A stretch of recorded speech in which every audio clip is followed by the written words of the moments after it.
Mm-hmm. Hi, I'm Ryan, and we're at the Worship Street Whistling Shop. Well, more accurately, we're at the lab in the Worship Street Whistling Shop. And it's full of lovely pieces of equipment that allow us to blow things up and create things in our own unique way.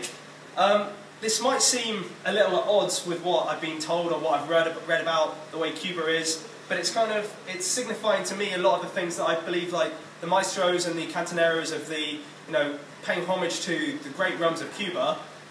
It's kind of in a similar kind of comparison. They during their heyday of the classic cocktails, they were taking ingredients, they were being inventive with them, and really paring it down to really simple things to show off the rum.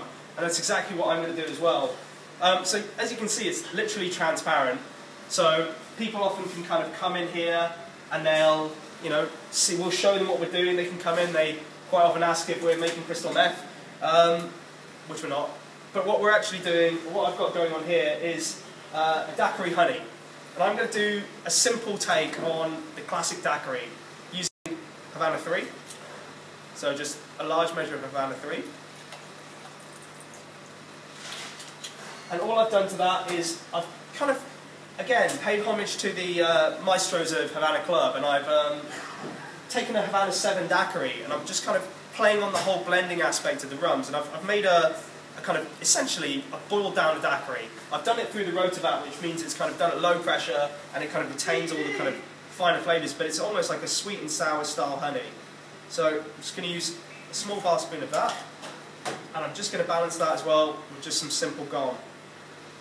And that's pretty much it. That's the drink. It's just lifting all the notes out of the rum. You get that classic Havana Club Cuban dry style of rum, those really grassy notes, just stirred down.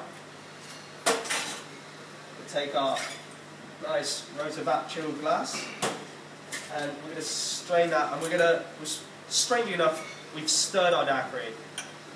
But it'll just give it a different note. Now, you can obviously imagine yourself drinking a classic daiquiri in Cuba under the Cuban sun.